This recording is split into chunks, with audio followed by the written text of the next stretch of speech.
Welcome to the Social Media Church Podcast. I'm Neil Smith, joined by my brand new friend, Justin Herman. Justin, welcome to the podcast. How's it going, man? Happy to be here. Thankful. Good. Well, we just met face to face about 30 seconds ago. We are connected on the internet, but we've not literally met face to face, but screen to screen, I suppose. But Justin, for me and for everyone listening that might not know who you are and a little bit about your background, can you let us know who you are?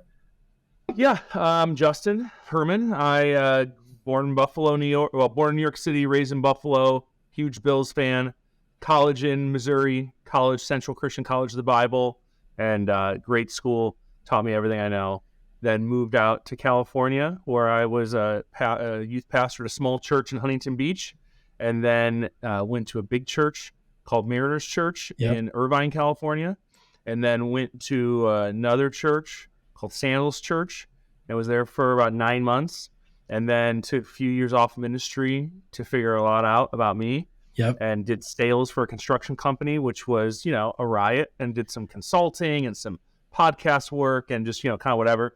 But then by God's grace, was able to get back into doing full-time ministry. And now I do that back at Mariners Church as the online pastor. The church is in California. I live here in Arizona, so it's a really great deal. Yeah, so many questions. So I'm here on the East Coast. I actually grew up in Texas and then moved to New York and moved east. You started east and have moved west. Now you're on your way back east, though. So I'm assuming you're going to keep going east and make your way back to the homeland. It's so funny you say that, because so me and my wife were talking. The first year when we were out here, we homeschooled, and we got done homeschooling and got kids into a Christian school. And then the opportunity came at Mariners, and it was a great situation. But I tried to sell her on the idea of just pulling the kids out of school, selling everything, renting our house, buying an RV, traveling the country, because the job, it's a remote job. You could do it from anywhere in the country. And that lasted all but 15 seconds before she told me that traveling with two toddlers, I have 4 kids, 2 of which are just turned 2, so they were under 2 at the time. And she said there's just no way. I think she used some expletives maybe, but she said there's no way it's going to happen before retirement. So come retirement, I will be traveling and we will go to the East Coast. It'll be great. I miss it there. I love that. My wife and I have talked about that as well. And we've got 2 kids and I can't imagine it, but I am envious of those that I see doing it. So let's talk about what you do. And I want to hear about your background and history. Because 2 things I think are fascinating. 1, your role as online discipleship pastor, and 2, being remote. That's not, you mentioned you could do this from anywhere. Churches, while the business world seems to, have moved in that direction, that's not common in the church space. So how did that come about? Tell us a bit about your role, and how do you become a remote online pastor in Arizona for a church in California? Good question. All right. Well, so first of all, I got to start with God is just very good. Yes. And God's very, very good. And I'm very, very grateful. Very, very grateful. Because it's a situation that not everyone has. And I wake up, I'm grateful for it every day. And it's because a lot of really great leadership and great vision at Mariners. Eric, our senior pastor, Beth, our executive pastor, Jared, who I report to, is the Irvine lead pastor. A group of people who have broad vision, and our mission at Mariners is to inspire people to follow Jesus and fearlessly change the world. Well, if you're going to have a bold mission, then you better have bold ideas to go with it, or you're kind of neutering yourself from the very beginning. So this is really how it started. I was at Mariners as the junior high pastor for about 7 years, and it was a blast. Did killer junior high ministry. Loved every moment of it. I probably still know more about junior high ministry than I know about any other subject. I love students. I love teaching them. I just love all aspects of youth ministry. And I had great relationships with some, not all, but some of the staff at Mariners. And then I left Mariners, and did all this other stuff. Then circle back. We had, at this point, COVID had happened. I was consulting at some churches and helping with just some digital stuff in the middle of COVID. So like right when COVID was starting, I remember getting the text message for this church I was consulting at. Me and a buddy did this whole rebrand for a great church in in Rialto, California, called Sunrise Church. Yep. So we did a whole rebrand, and we're kind of stepped in there as the communication, kind of interim communications people, and there's a lot of dynamics there, but it was a blast. I remember getting the text message like, "Hey, we're thinking about canceling church. Like, what do you think?" And then it led to the whole thing. So at that point, there was no online ministry at Mariners Church. There was a camera in the back of the room. There was kind of just, the eyeball in, and that was online. COVID changed everything. Yep. And with that came fresh vision. They started everything from scratch, like most churches in America did. And the mindset was, this will ramp down, as people come back in person, online's going to kind of ramp down. Well, for a lot of churches, it didn't ramp down, Mariners being one of those churches. So they found themselves in a place where they had someone stepping into the online role. Then a second person kind of took over that online role. So this is still within the COVID years. So it's like 20. I think we're in 22 at this point, on the very beginning of 2022, and they start to realize, oh gosh, people aren't just leaving. They're staying connected.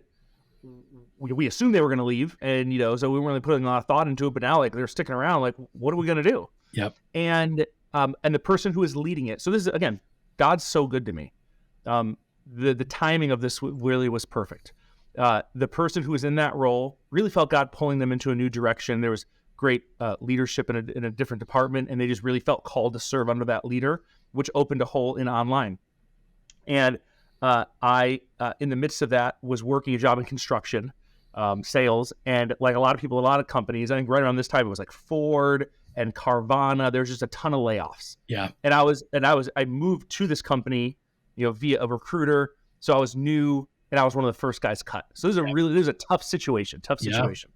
And there's like probably some other backstory stuff that I could get into that I won't. But the brass tacks, laid off. Yes. I was talking to Jared Kirkwood that day, on unrelated stuff, and he missed my call. He called me back and said, I told him the whole story. He's like, "Hey, you should reach out to Beth and Eric," because I didn't know this guy at online was kind of looking to move. Yeah. And I got on the phone with Beth and talked with her, and then flew out there and met with the entire team.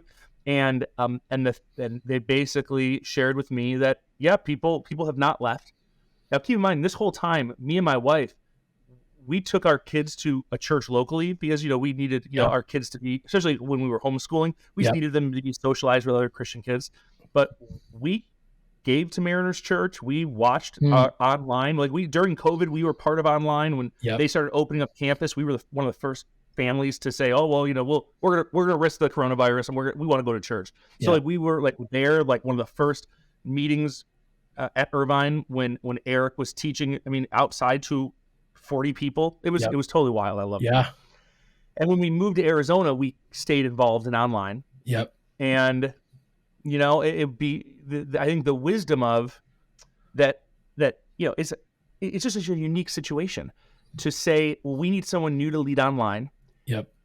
And wow, and we have a former pastor who wants to, and he himself is part of that online community. Yes. And it was, and so in a big measure of God's grace and a little bit of risk taking, because you kind of got to tell people hey, we're going to have this, one of our pastors is going to be remote. And not pastoral in the sense of running a department, but pastoral in the sense of he's going to shepherd people. And when you think that, there's this, how do you do that remote? Well, I spend most of my days, so I'm looking at my calendar right now, after I'm done with you, which is this is incredible. I wish it would never end, but I know it's going to come to an end at some point. I have a couple more Zoom calls. Yep. Each one of the 4 people I have calls with are all from different states. Yep. One from Florida, one from Texas, one from North Carolina, and one from Utah, because we just launched our Hosted Here Utah. Yep. So I spend my day talking and pastoring the people in that community, and it is significant. And I think that the last nugget, the last piece of that, which is so great, is because I come with an online perspective. So as we're discussing things and strategizing things, I'm able to say, well, with a high level of sobriety, hey, that's not really going to work. Yes. This idea, it's so great. And it's like, that is a great idea, but let's talk that through practically. I'm sitting there in my, living room watching service, and like we just had this conversation yesterday about communion. So from the online person, where you fit the communion piece, like, oh, we're going to fit it into the end of service. Like the guys that preach and he's a blah, blah, blah, and then talk about communion. It's like, okay, well, we have to let them know communion's coming. And they're like, well, why do we have to let them know that? Well, we have to let them know that because if they're watching service and they don't know it's coming, they have to pause service, get up, go to their kitchen, get stuff, come back, or have someone run and get something, run back. Like we have to prepare online because they have to go get the stuff because no one's going to come and kind of hand it out. Like it's different online. And so like little nuggets like that, I think bring a different kind of value when you're looking through the lens of the online person, the online congregant. And it's important. It's great. I love that. I've yet to hear a story, I mean, obviously everybody's story is unique, but that, I mean, I've, and I think you have history, with Mariners, but the fact that you were an online participant and come into this role, having really been ministered to through that experience is a really unique perspective. I think the other thing that I even want to point out to church leaders listening to this, and especially senior pastors who are thinking about who's the right guy for this role. One of the things I love here is that the mistake I see a lot of churches making is they put the tech guy in this role. And it's a ministry role that uses technology, but at the end of the day, like the tech guy ends up playing with tech most of the day and not prioritizing ministry relationships. And I think that's the genius and why you're going to be successful in your role, because you have a ministry mind, a ministry heart, and the technology is just a resource to accomplish your ministry goals. Yeah, I'd say that so there's a couple of angles to that. So I'm still new to online. Okay, so I'm still kind of a noob, a rookie guy. Okay, but here's what I've observed so far: that different churches do online in different ways. And here's the thing: there's no right or wrong. Like it's even having nothing for online, it's not right or wrong. Like the small community church, why I have friends at small community churches, it's like, hey, we want to love this community. Like we don't, we don't want to. We have a podcast they can listen to maybe, but we're not doing a whole thing. It's not right or wrong. I love it. It's great. Yes. So, but for churches who say, I want to do online, you have some churches that are kind of in the lane of, hey, this is a screen door to our church. You can see what's happening. But it's made for the people in this town. Yes. So if you say, well, hey, do you guys offer that online? Like, no, we don't offer online. You're more than welcome to come to our church, though. Like, well, your church is in Florida and I live in Nebraska. Hey, we would love for you to hop a plane and come join us because it's a screen door to what we're doing. You can see what we're doing and you can walk at any time. And some online ministries, it's the living room. There's a section of our church that you will be able to do online and have a part of online.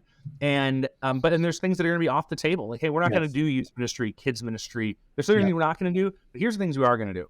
And I think the thing that makes Mariner so unique and makes this functioning thing work, because if you have the screen door strategy, then maybe the tech guy can do it. I mean, if it's hey, this is just a window in, and you have an email address that you're just kind of replying to, and we're not putting any pastoral responsibility out there. Yes, it's just, hey, here's the camera of what's happening. Yeah, I get that. That's totally fine. If in our situation at Mariners, we want to bring the fullness of our transformational loop, which is our strategy, to bear for the online community. So we want people in all the other states that watch to be able to do Rooted online, to do a life group online, to do to be able to serve in their community, with people, or doing it solo, but then coming back to their life group and saying, hey, so how did that serve win as we're serving in 8 different spots? And that's a beautiful picture. It's a beautiful picture. But that is done through clarity of strategy. So if you having an online pastor, when your strategy is, well, we're kind of a screen door, doesn't make as much sense as, well, no, we want to run the fullness of what we're doing strategically and disciple the people of online. Well, then we do need a ministry person. And again, I'm just so grateful every day I get to do what I do. There's a time I didn't get to do this. Yes. And now getting to do it again, it's like every day is like Christmas. It's just the best. I love it. I want to hear about how your background prepared you, and encourages you in what you're doing. But I want to hear more about the flesh to the bones of what you just laid out, because you said something that's so, I think, important of of you have to define what you're trying to accomplish with online, because a lot of times it's just like, well, we just do it because Life Church does it, or just because the church on the street is doing it. But you mentioned even the fullness of Mariners Church and the fullness of what Mariners wants to do in somebody's life. Can you flesh out what does that look like? And you also mentioned we're not going to do the fullness of programming necessarily, but we are going to do our best to provide the fullness of the transformation. So how does that flesh out with services, groups? You mentioned Rooted. How does it flesh out practically?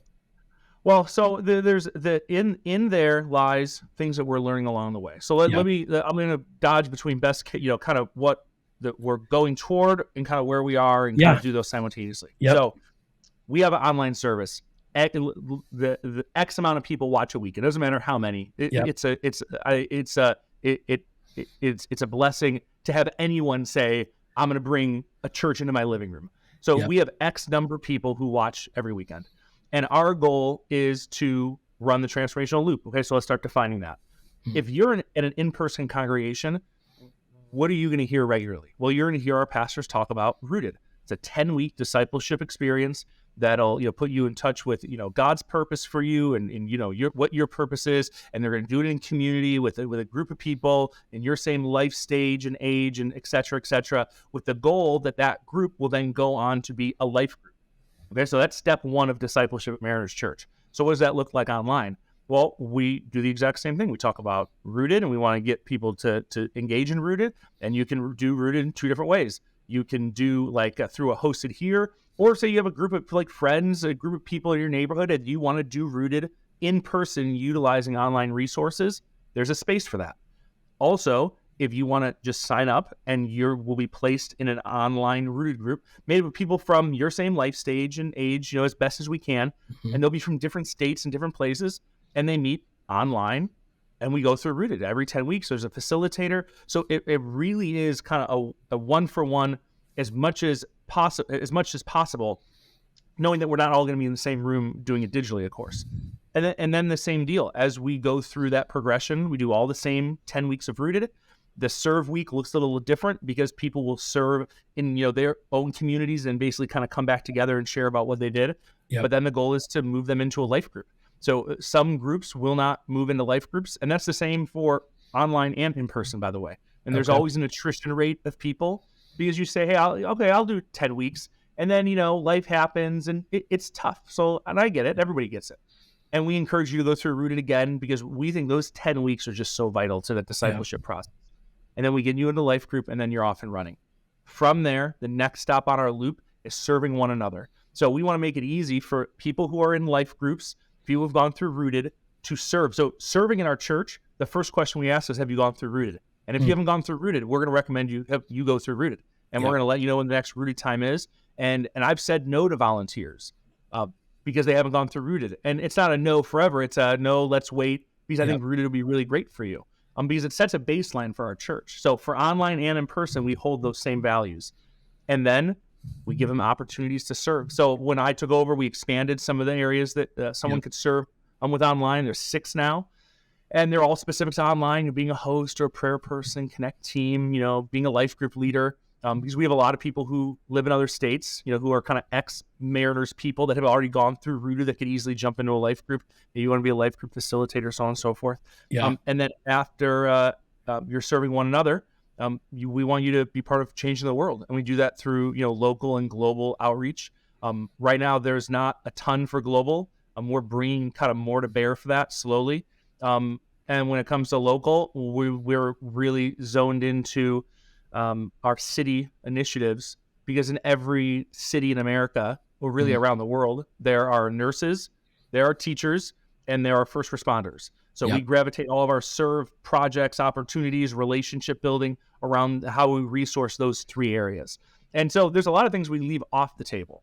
So to say, oh man, it's 100% of what we get in person online, it's not accurate, because that's also impossible. We partner specifically with ministries in Orange County for homelessness, for instance.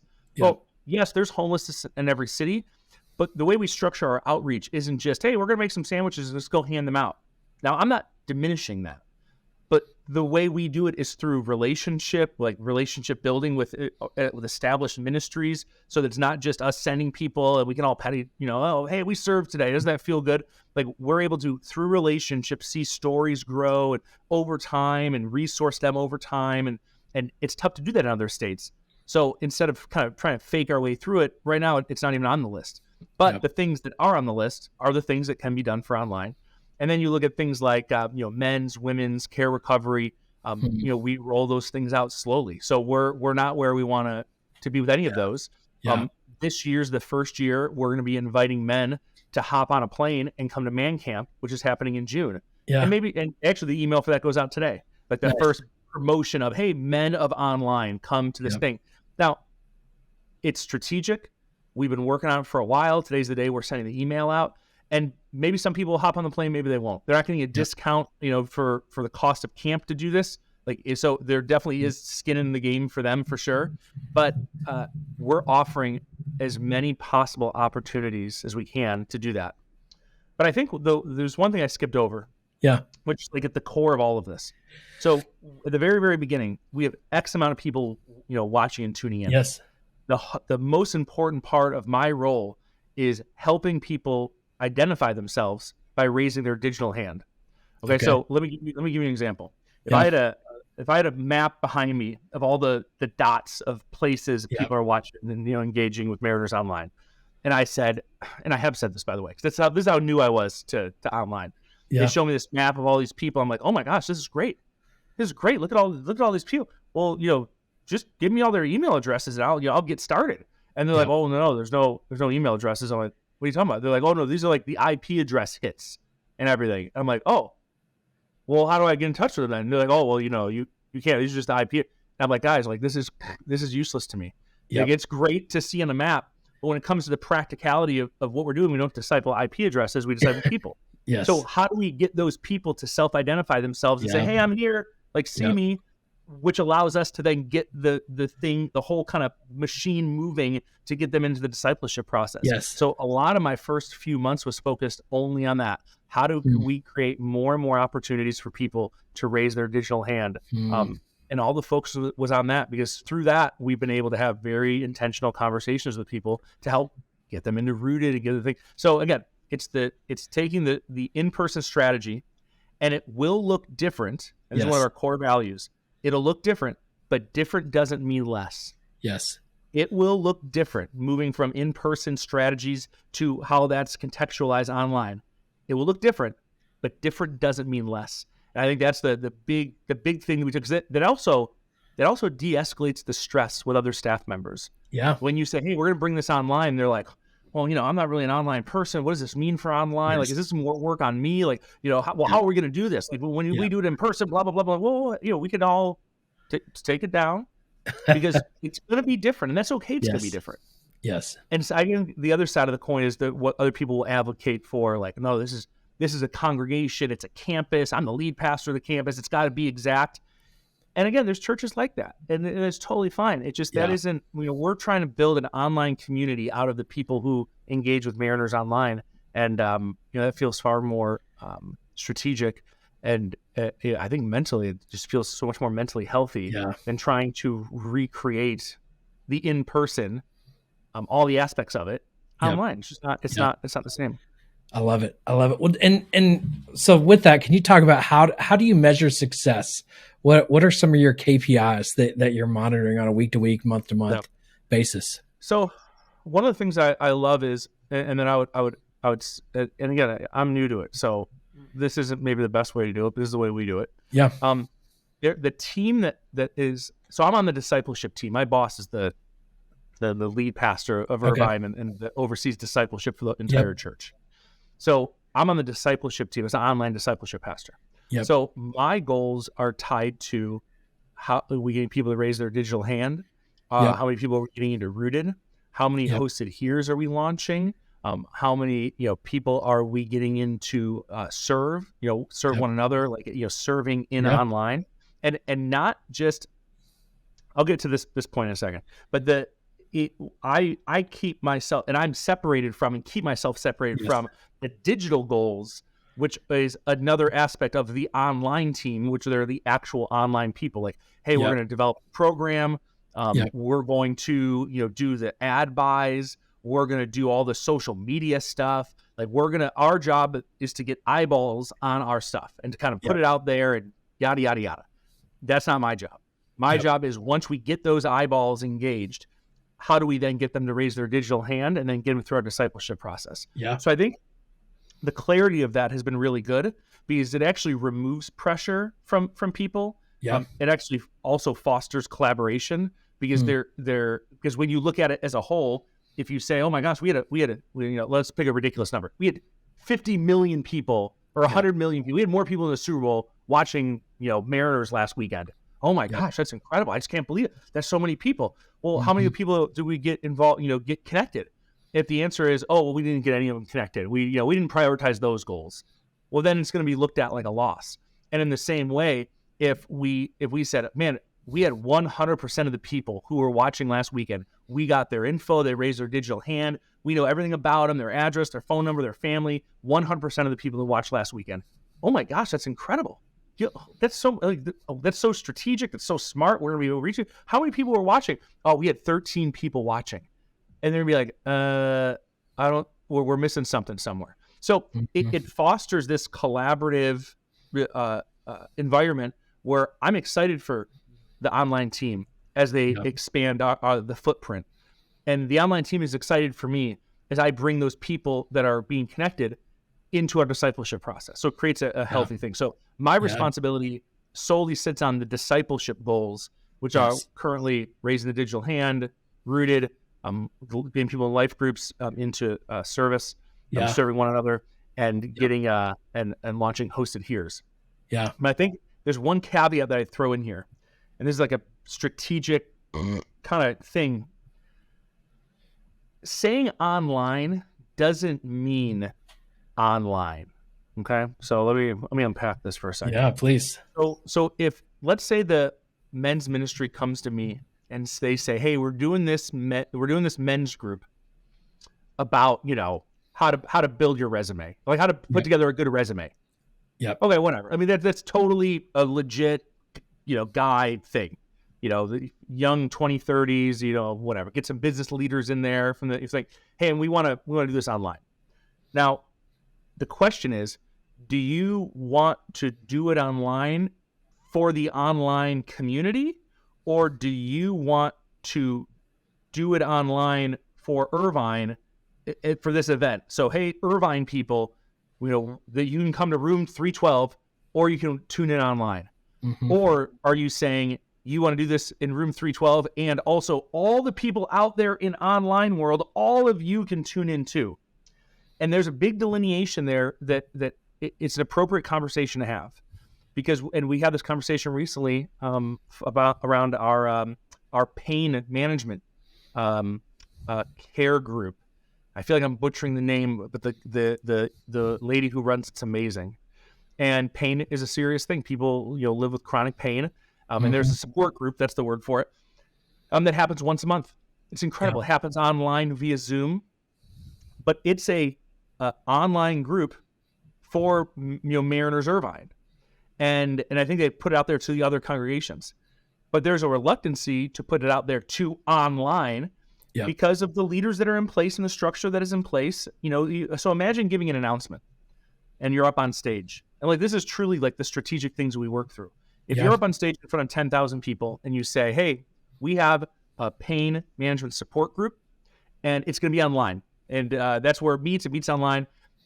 Off the bat, 50% of the room, well, let's just take them off the table. So let's just deal with 5,000 people. And of that 5,000 people, maybe 200 of those people deal with chronic pain as a serious thing. And of those 200 people, maybe 100 of them have the courage to say, hey, I'm going to join a group. And of that 100, maybe 50 of them, it just works out with their schedule that they actually can do it, and blah, blah, and they sign up for it. And then, however many actually show up. You start to boil that thing down. And so it makes sense to say, hey, Irvine or congregation, we're going to offer this thing that, for our thing online. But then to turn to online where the number is X, you could have 2,000 people sign up for it. You have no idea.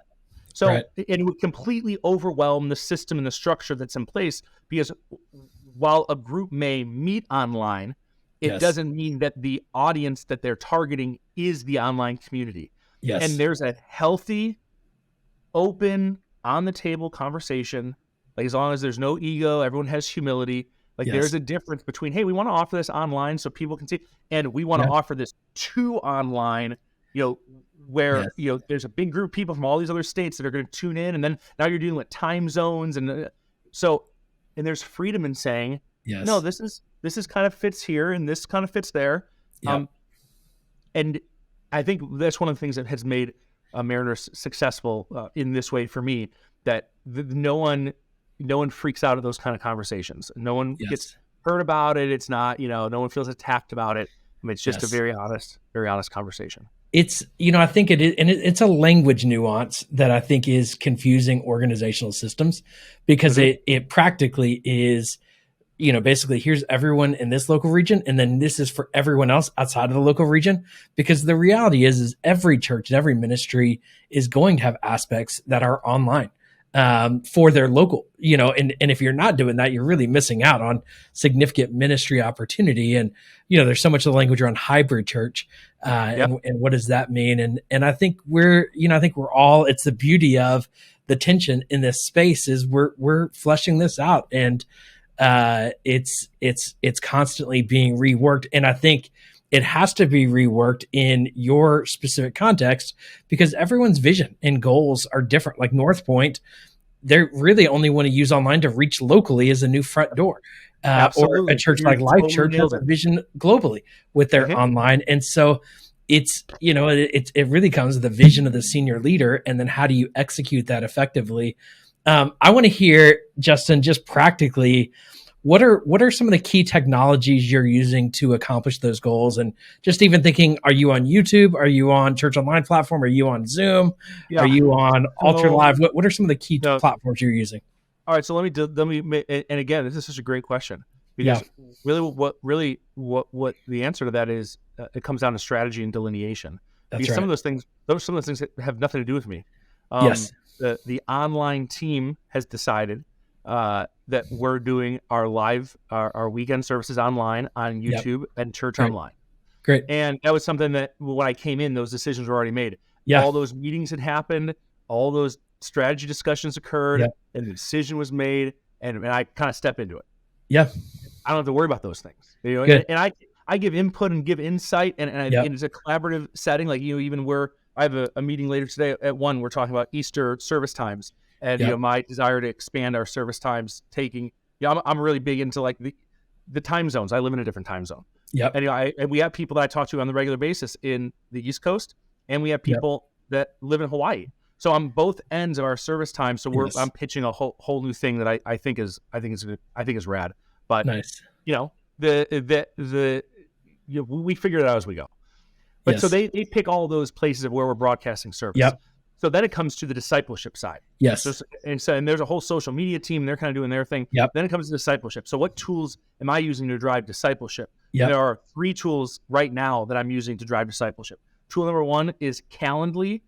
Tool number 2 is called Bonjourno, and tool number 3 is called Instagram. You might have heard of this. This is an app owned by Facebook. No, is it new? No, so it is brand new. You're gonna love it. It's gonna catch on. Calendly, which you might be familiar with, Calendly. Absolutely. So I used to schedule this with you. You did. I use this to the nines. I send links to everybody. Every place there's in my email signature, in every auto response email, almost every auto response email includes a link to, hey, let's talk for 15 minutes. Hey, let's talk for 30 minutes. Hey, let's do a digital coffee. Hey, hey, you're interested in a hosted here? Let's book 30 minutes. Let's talk about it. Let's talk about 15 minutes, whatever. And I use that to the nines. And it comes with a workflow thing, which actually that's going to end up being some of the backbone of how we develop some of our online plus courses, which will really are on-demand plus courses, which I'm really excited about. But Calendly is an incredible tool. Bonjourno, I really believe that people need to put a name of the face. It's really vital to me. It's something that my mom instilled in me, that, you should know who your pastor is and how to get a hold of them. That was something that she instilled for me at a young age. So I think it's important that when someone signs up for something or requests information or fills out a Connect card, that they're quickly getting a little video welcome from me. Hey, yeah, it's me, Justin, the online, disciples, blah, blah, blah. I hope you're doing great and nice to meet you. And click send. And with Bonjourno, it's all, you put together your templates. You can put links on there. You record the video. I do it right from my phone. I can do it wherever I am because it's meant to be just kind of a quick thing, but it puts a name of the face immediately. And it makes follow-up really great too. And nice. Then the third thing is Instagram. So Instagram, we position our mariners.online Instagram as a gathering place for community, which means I don't share advertisements. It's not a billboard. I don't share graphics on there unless it's the last graphic I shared on there was one that announced our hosted here location in Utah. Everything else is a video. It's a reel. It's a story video. It's Eric, talking, saying something. It's me talking and saying something. Now on the stories, it's other stuff on the stories, but those click through. But as far as the stuff that lives on our feed, it's hey guys, this weekend's coming. We're so excited. And we do completely different types of content. So if you look at all of our Mariners organization Instagrams for all our thing, online looks completely different. But that's not by accident. That's on purpose. Because the purpose of our Instagrams at our other congregations is about, hey, check this out, and then show up in person. Where for online, it's, hey, come and you leave some comments. And we started it from 0, by the way. So I think it's like at 150. Like it's still really fresh. So which is awesome. But we're able to start from like a really clear, healthy place of we're sharing devotionals, stories. I do there's 3 tips. So I'll pick a topic and give you 3 tips on, how to have a great weekend. Okay. This is kind of, it's just whatever. But then we go and then we say, hey, sign up for the weekly email. And we go into more detail on this topic in that email. So check it out. And here's a link for it. Nice. If someone signs up for the email, that's them raising their digital hand. So in order to sign up for the email, you got to do your name, your email, where you're from, blah, blah, the whole thing. And now, boom, they're on my radar. So it's all of these things fit together to none of it is just like, oh, we're just kind of randomly doing a thing. It's all meant to support what those broader goals are. And but those are the 3 tools I use. And again, those are all made to drive discipleship. Calendly drives discipleship. I had a 30-minute call with a dude. This is such a crazy story. So, and because people will use the link, I mean, it's out a bit. I use these links all the time, and so now they're kind of out there. I put them in, social media posts, whatever. I'll probably, whenever you post this podcast, I'll probably say, hey, drop some of these links in there. Because if someone is listening to your podcast, but they go to Mariners Church or they heard about Mariners Church or whatever, and they want 30 minutes, okay. So this dude in Canada, 23 years old, dropped out of high school, trying to figure his life out. Scrolling on TikTok, comes across my stuff, clicks on me, sees the church, sees me and the whole thing, like, oh, you can book coffee with this guy. Like, what the, this guy doesn't know Mariners Church, doesn't know me, but you click this link and you can book digital coffee with this dude. Books it. It comes up, like I think nothing of it. It's like a week or whatever. I have the call with this dude. Okay, he tells me the story. He's never been to the church, doesn't know the church. But he just needs to talk to somebody, and caught his attention, and he used to go to church. I got to talk with this guy for 30 minutes, pray with him. I have a follow-up with him. I invited him to come check out online. He's done that. And it's like moments like that, it makes it all worth it. I mean, that's the kid at camp, staying after worship to talk about how things are tough at home, and they just need a leader to sit next to them. That's the equivalent. And Calendly is a digital tool, which costs money. I mean, I pay the subscription for it, but it is as much a tool in my arsenal for discipleship than anything else I have. That's awesome. And what about Rooted? How do you do Rooted online? Yeah. So so let me start here. Rooted was started in Kenya, Africa, at a church called Mavuno Church. Rooted is the English word for Mzizi, which is rooted in which is where they call it in Mavuno Church, and it was always in person. Okay, so boom, we have to take it online. What do we do? And it's not as hard as you'd think. Definitely going deeper, pulling people like into depth is difficult, but it's like it really is like an online course.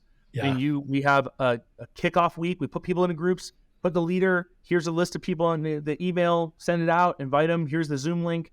Yeah. We have a kickoff week that's all pre-recorded, and then they have their rooted books. We ship it to them, and they go week by week by week, and they do the homework. There's 5 days of homework. They get together in the group, they talk about it. So this is like any other rooted group.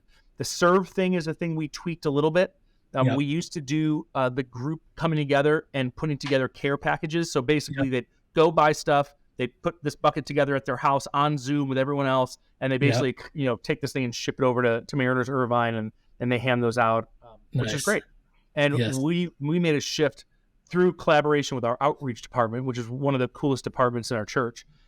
They worked with me to help design something that is based on our city strategy to partner with nurses and teachers and first responders, and allows them to do that same thing. So they'll come together, they'll talk about it, then they'll go do something in their community. They come back together and talk about it.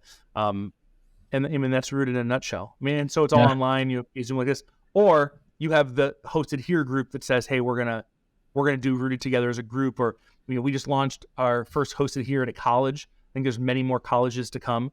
And you get guys in a dorm room or on a floor and says, hey, let's do this thing called Rooted. And they're doing it in person, utilizing online resources, and that's a good deal. And we're reshooting a ton of videos. We're re-recording a ton of stuff. Like, again, it's like you when you create these things, you think like, when you create it thinking like, all right, we're just using this for like a little while. And then it's like, oh wait, this is totally now the backbone of stuff. Then you take a second take at it, which, by the way, is totally fine. It's totally healthy. It's all good. And there's no rush to it. I've never heard someone say, and I've been doing this for 5 months, but I also was a part of this for a couple of years.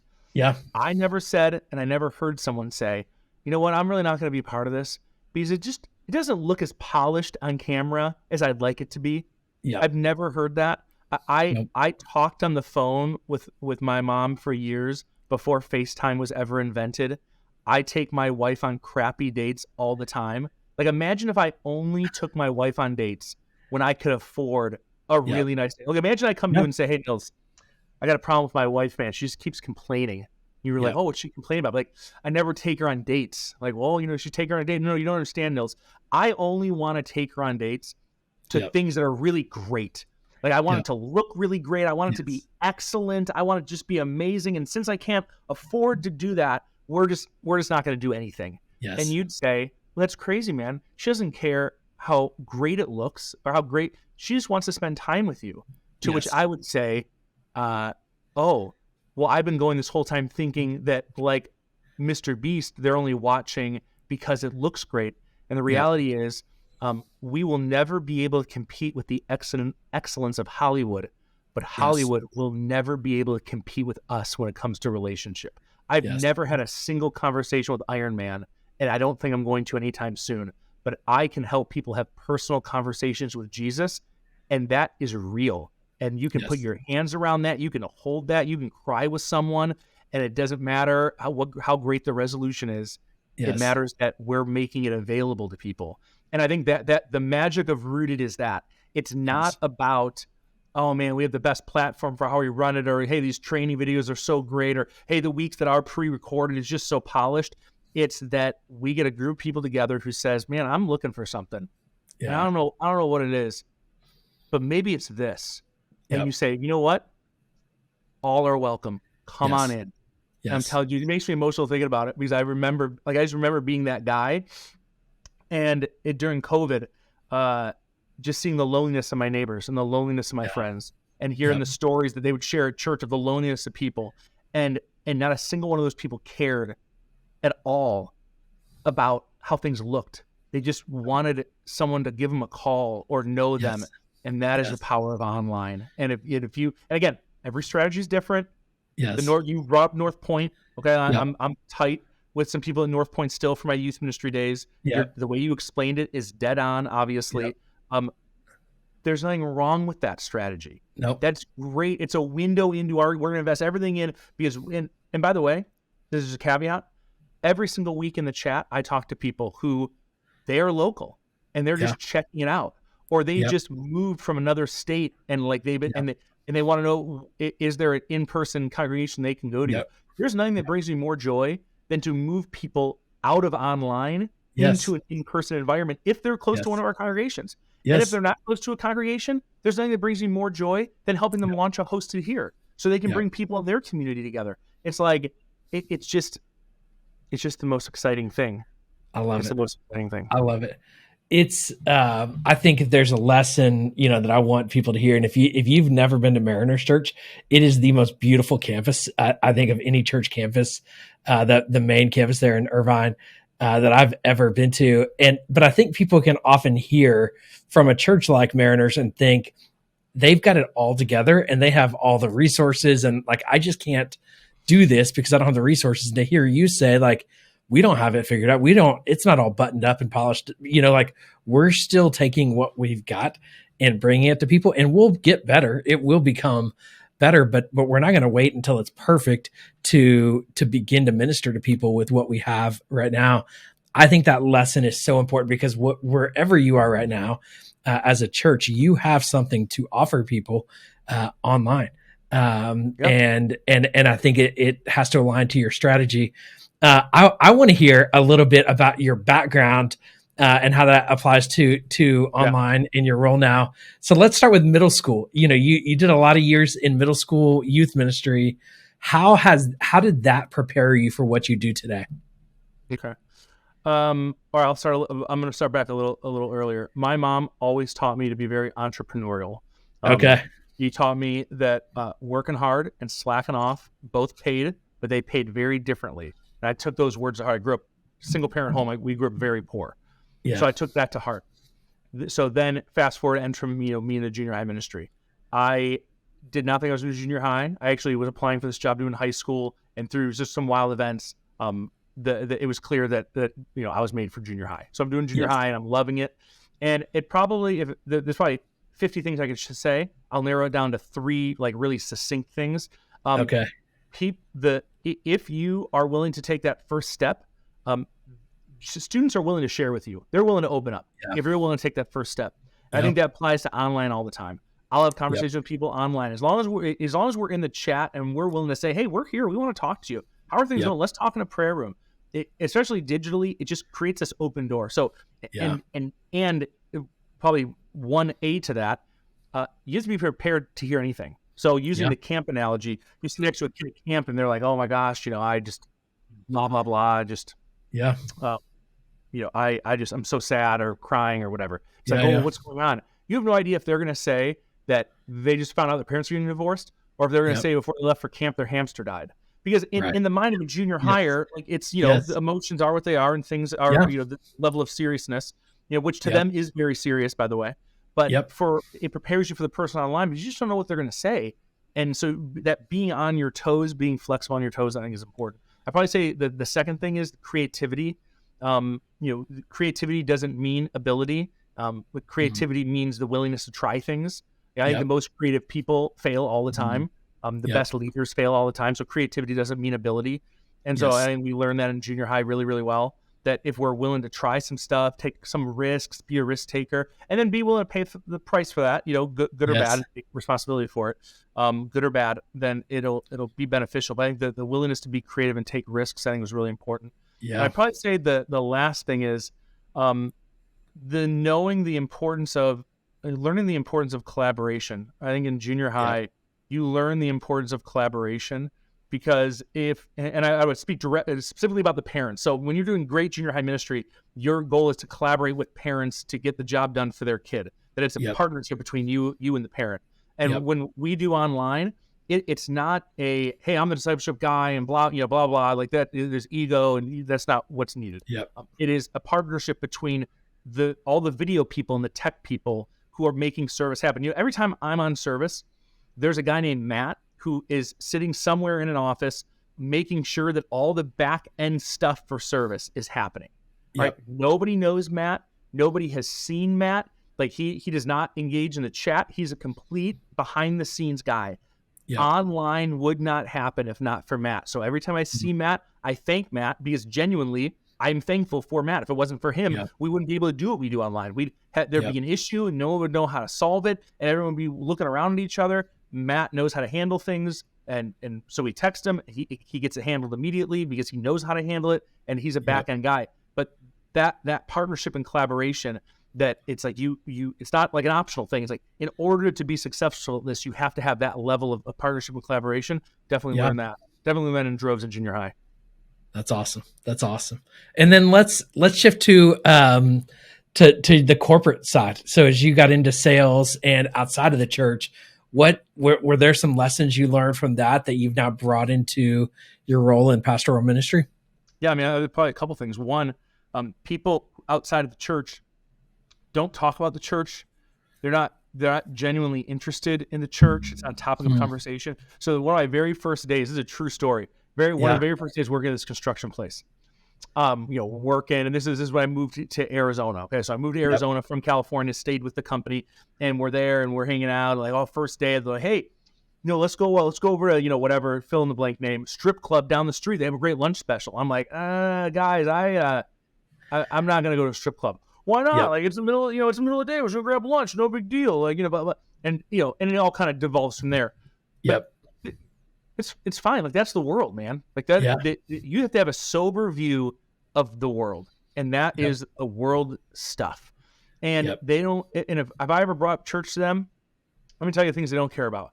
They don't care about the resolution. They don't care about what the graphic looks like. They don't care about how the seats are organized. Like, I can keep going. They don't care about like the specific transitions of the worship set. They don't care. They probably care about the parking, so they don't have to waste their time in the park. Probably parking ministry to the unchurched person is probably one of the most important ministries, because I heard the dudes complain about parking just in general at other places more than anything else. They having free coffee. So whoever organizes the free coffee, probably one of the most important ministries. So it being in that world gave me a sobriety around what actually is kind of valued, like in reaching people. Like, if you can make parking at your church really easy, like you'll be more, like if someone has never been there before and they don't know where to go or how to park, I'm being dead serious about this. Like, you'll set it up on the wrong foot. So that's probably one. I think the importance of I got much better at budgets living in the corporate world. I think when your commission, like when your paycheck is tied to commission, it carries a different level of seriousness. And I don't think I took money as seriously my first time around in ministry as I probably do now, and take budgets as seriously as I do now. But, that gave me some sober perspective. I think also the collaboration. I think there's an underlying vibe in the church sometimes that, hey, if I have 1,000 more people show up in my ministry than you have at your ministry, then I'm probably going to get more staff and more budget money. So there's an excitement that, oh my gosh, 1,000 more people showed up at your thing. But there's also a little bit of like, that kind of turns my bolts a tiny bit, because, because it's a little bit of a zero-sum game in some, not in every way, but in some ways. Where in working at an outside company, when I made one of my first big sales, everyone in the company was stoked. I got an email from a dude in a branch in Missouri congratulating me on this like $1 million job I had just sold, because that $1 million doesn't just help me reach my goal, doesn't just help my branch reach their goal, doesn't just help my region, which I was part of the West region, reach their goal. It actually helps the company in reaching the company goal. And if the company reaches their goal, then everybody gets a little more cut of the pie. And there's the only translation to that is a spiritual translation in the church. It's very rare that I've never heard of a church doing any kind of a monetary translation to that. But when you're in a for-profit company, it paints the lines of partnership and collaboration completely different. And you tend to affirm people. And again, so this is like the most church, what should be the most church-like thing that I found outside the church. And so I walk away from that and say, how important is it that I continue to be the guy that I felt myself easily becoming working outside the church. A couple years outside the church made me a lot more humble, a lot less ego-driven. I was very ego-driven my first time around. So like when I said I worked at Mariners first time, and a lot of people were friends, a lot of people weren't friends. There were a lot of people I did not have a good relationship with, and that was my fault. Because I thought I was hot stuff, and my ego was so in the way. Then I moved to a construction company where I know nothing about construction, dude. I know zero. I hire people in my house to do construction. I don't know anything about it. I probably know more like now than I ever, because at the very beginning I wasn't in it at all. But now you've been at 3 years, a guy knows some stuff. But so I'm talking about week 1, okay? Yeah. Let me explain to you week 1, bro. This doesn't happen. This doesn't happen in the church, and it should more. And this is and again, this is something that has made me better for online, and it made me better this time around in the church. Yes. When I started this construction company, so these are the same. These are not the dudes who said, "Let's go to a strip club." This is like way cooler, legit family guys that all have kids. Just all legit dudes. Some of them are believers. Like these are all just great dudes. Yeah. And we're all in a meeting, and they knew I was a youth pastor. And truth be told, I got the job because the CEO, the guy who ran the company, the CEO of the company, everybody's boss, was one of the elders at Mariners, and I was really tight with his wife. And he basically, called the dude. I got fired from Sandals. He called the dude at this branch. Was like, "Hey, I think I got someone for you." And he's like, winking at, he's like, "Don't say anything." He's like, calls him, "Hey, I think I got someone for you for this job." He's like, winking at me. He's like, "Hey, it's totally your decision if you want to hire him or not. But I think he'd be a great fit. And I think you should meet with him tomorrow." And he's like, "All right, boss, you got it. I'm going to meet with him tomorrow." And they offered me the job or whatever. I was not qualified. Amazing. I don't know. Exactly. So I'm in one of my first meetings, and they're talking. There's like week 1, and they're talking about a construction job. Yeah. And they're going around the table, and then they say, "Justin, what do you think?" And I'm saying, like, "What do I think?" I gotta be honest. I don't know anything about construction. Like I don't think I have anything to offer. And they said the most powerful. I'll never forget this. Tony Checchia.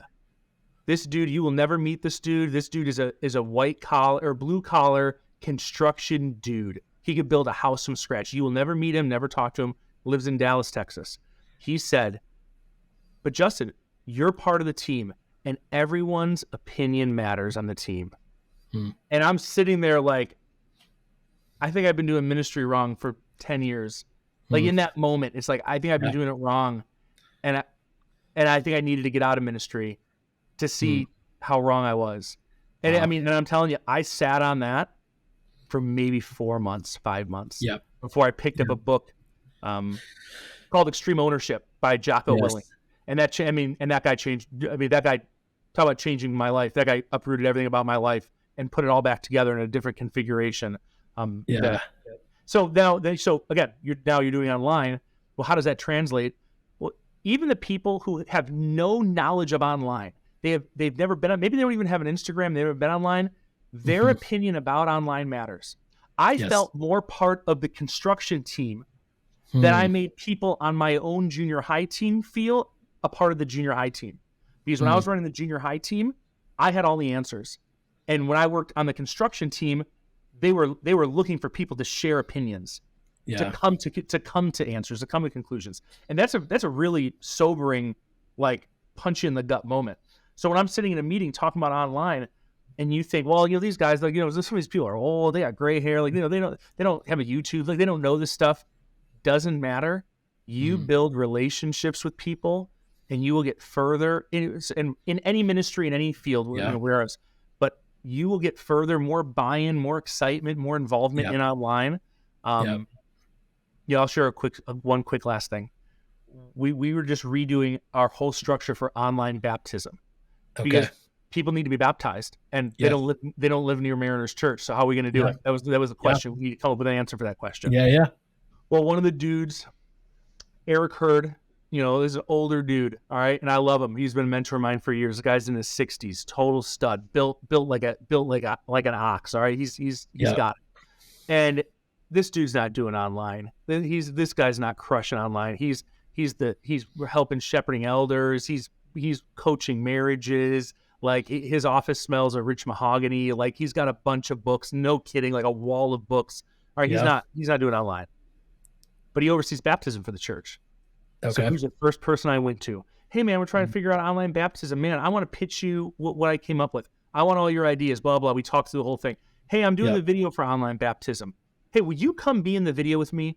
Could you be the help? Hey, online, it's me, Justin. How's it going? I love you. We love baptism. Hey, I want to introduce you to my friend Eric Hurd, and he oversees baptism here at Mariners Church. Eric, let's talk about baptism. And now and he was always a friend, always an ally. But you bringing new voices in, bringing people in to engage with the online, man, Yes. It's the deal, and you'll see your influence grow Mm, and the influence of online. And you can put in any department, but you'll see that influence grow when you prioritize relationship. Which I'm telling you, yes. if I could go back in time, there's a lot of things I would do differently. And very few people, very few people get a second chance to do what they love. And I I love was it. one of the people that got a second chance. And I'm telling you, man, every single day I wake up, and there's things in the church that are negative and weird and Yeah. frustrating. There totally is, Yes. man. There totally Yes. is. Yes. We get to tell people about Jesus every day. We get Yes. paid. People give money so Yes. that we can work and tell people about Jesus and help them see that there could be a different path for life. Mm, Very few people who've done that, who love that, who have screwed that up yes. and lost that. Yes. Very few of them ever have the chance to do it again. And I have Mm, the chance. And man, every day I'm so grateful. And I know some of that was maybe off topic, but I would no. just be so remiss not to share an insight into that, because I'm telling you, online could easily become the, hey, you guys don't understand, you guys don't get it, you're old, we're young, online's hip, you need to, I know what I'm talking about. It's like, man, and I could so easily do that every single day, man, Yep. and just alienate Yep. people, Yep. and I would regret it, and the church would Yes. hate me for it, and I would Yep. squander what God has given me, and I don't Yes. know. There's some I stuff. think I think that's a word for somebody listen. I think that's a word probably for a lot of people listening, that um, it's easy to get down on the things that are hitting us and hurting us and our salary and whatever it might be that might feel like a pain point right now. But if you can Yeah. pull back and just value the gift that it is that you get to do what you do and what God has called you to, as imperfect as it might be, as it really, I think, man, we need to have gratitude in Uh, the doors that God has opened for us. and here's the thing about that. The last thing that also remember this. Okay, also remember this. So I worked at Mariners for like 7 years, Yeah. left for 4 years, and came back.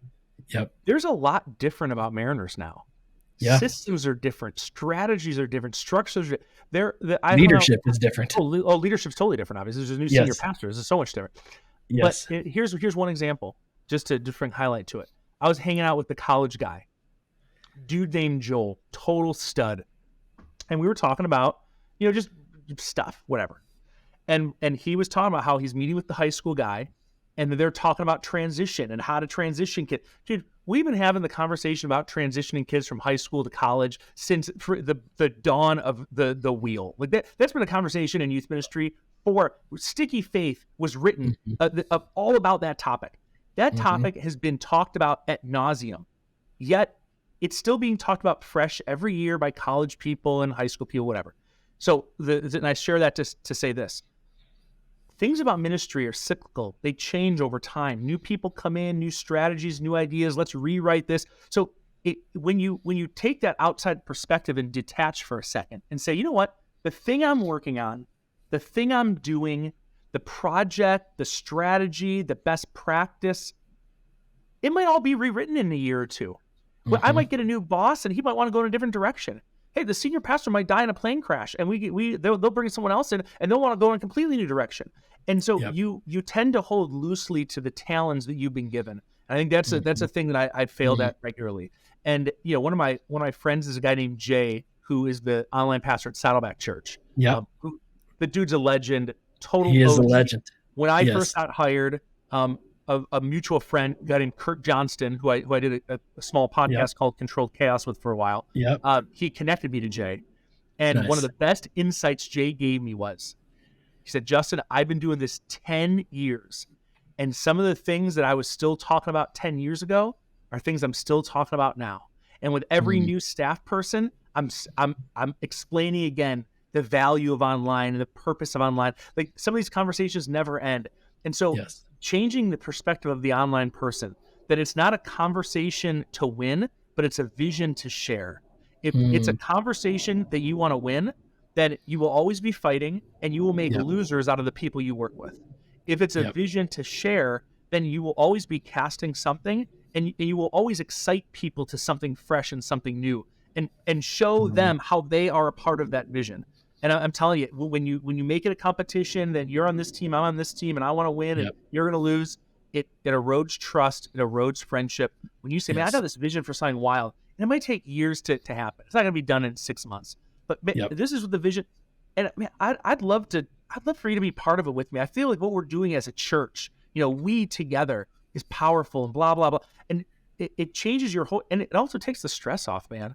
Yes. I feel 10x less stressed as I used to be. Not because the workload is less, like it's still a huge workload. But when you finish the day and you're like rethinking the day and you're like, oh, well, what did that conversation mean? And maybe how do I maneuver myself and position myself? And I think Jocko said that people can smell your intentions. And if your intention is to, manipulate and position and, control and maneuver, people will smell that. And if your motive is to be grateful for what you have and what you're doing, to say, man, this is what God has for me, and it is enough. And this is what I want. Here's the last thing. I'd say 2 things. I don't know how long this podcast is, but as long as it needs to be. Here's a couple of last things I'd say. You're right. I think there's someone out there who is close to being fired, not because they're not producing, but because they're a little bit of an a-hole. Yeah. I was that person. And if you're that person and you're listening and you'd like to talk to me, man, I'd love to talk to you. I'll make all the time in the world, because I swear to you, there were people that made a lot of time for me. And if not for them, I wouldn't be here. Not here on this earth. I wouldn't be here doing ministry. And I'll send you a link, a Calendly link, right in your show notes. They could book 30 minutes with me. It'd be great. And here's the other thing I'd say. I think it is the coolest being remote and doing this job. Any church in America can do this if they wanted to. And this is how you do it. You look at your staff and you say, I'm totally switching gears right now. Yeah. If you're an executive pastor and you're listening to this, or a lead pastor, and you say, man, we want to have a robust ministry like that. And we know not just a screen door, not a front, like we want to be able to minister to the people, and we need that perspective. This is what you do. Yes. If you really have that vision, you're willing to put your money where your mouth is, and you get the elders of your church on board, or whoever the money people are, and you say, this is a vision I have. This is what you do. You get in front of your staff and you say, and you get the wives in there too. I'm dead serious. If I was a lead pastor, I swear this is exactly what I would do. I get all the pastors and their wives together, and I'd say, here's the deal, guys. I'm going to cast a vision for how we're going to engage the world with online through our church. It's going to be crazy. Blah, blah, blah, to share a vision. Yep. Is there a couple in this church? Is there a pastor and his wife in this church who you'd love to move closer to family? Yep. But you just can't figure it out.